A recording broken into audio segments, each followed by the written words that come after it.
What separates those who achieve greatness and those who don't? In this video, I'm going to be speaking about what separates people who achieve success and those who don't, or who fail to achieve the success that they really want. It comes to one word, which is desire. So this one word, desire, what I mean by this is pretty much, how bad do you want it? How bad would you go out your way to achieve something in your life? Most people don't have this drive for them in order for them to get to where they wanted to be, to have that particular success in their life.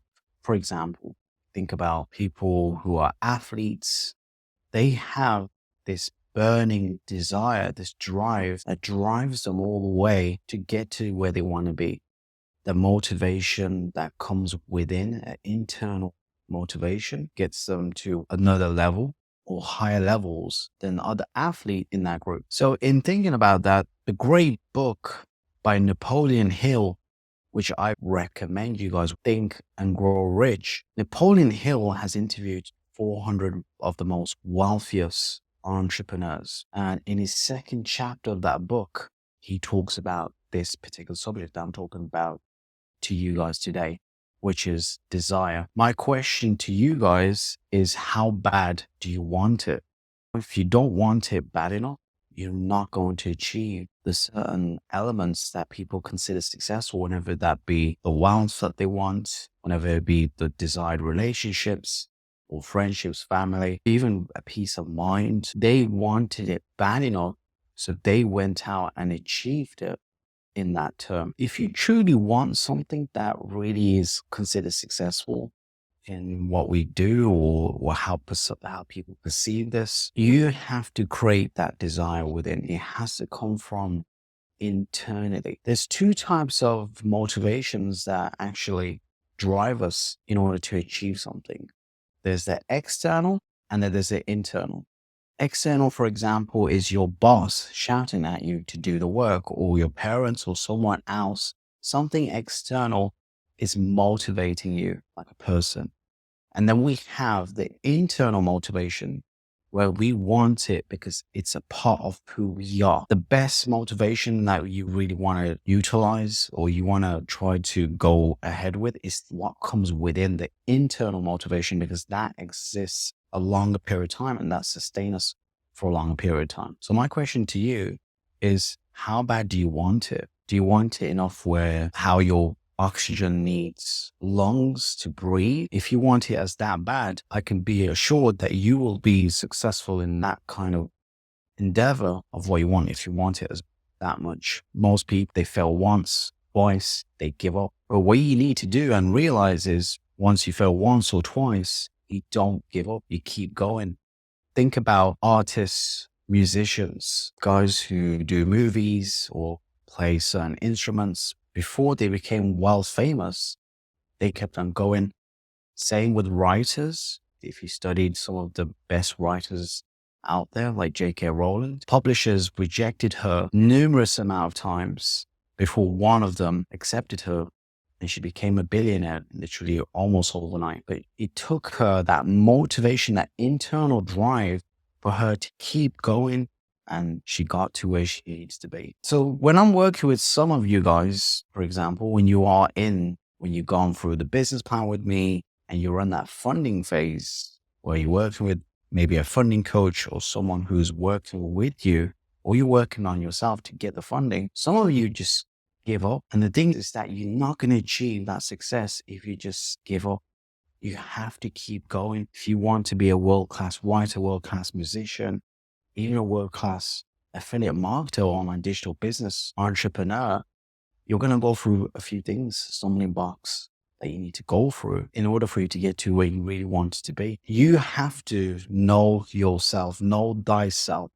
You must get clear on what you're trying to achieve in order to get to where you want, and to understand your internal motivations. What's going to help you when those stumbling blocks come. Know your values, and decisions come clear.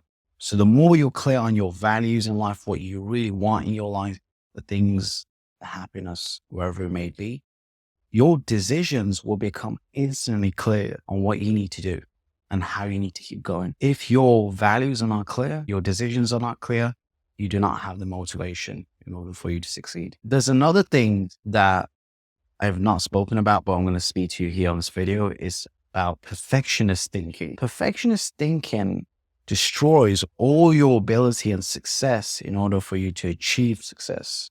What I want you to realize about perfectionist thinking is that it does not exist. It only exists in your mind. It's just the idea that you'll achieve perfection one day. You have better odds and better hope in you guys wanting to focus on progression rather than perfection.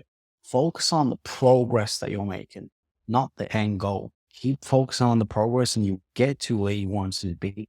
And you'll do it so much so, you make so much progress that you will beat the perfectionist thinking and you'll beat the idea that you had in your mind and you'll have a different reality. Perfection hinders your success again. The reason why is because it makes you live in your mind rather than live in reality. And in order for you to get the things in reality, you can't live in your head or your mind. You have to take action in order for you to get what you want. And I'm going to give you some examples on this. So here's two examples. So there's two people, one with 80 IQ and another person who has 160 IQ. So these two people went out to a mentor who wants to help them build a substantial amount of wealth. And that was their agenda in mind. But the study is interesting because what they found is that the person with 80 IQ had much more success than 160 IQ. Why is that? Why is that happening? The reason being is because the person with 160 IQ was living in their mind. They were living in their head without them taking a lot of action. The person with the 80 IQ, he wants it as much as he wants to breathe, the success, the wealth. He didn't think about or overanalyze what he was doing. He just went with the flow. And therefore, he made more of a progression than perfection.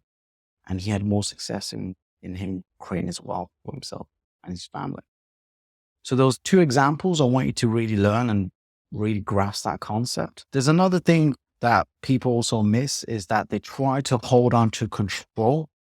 But control is merely an illusion that people forget about. You guys have to let go of the need to be in control.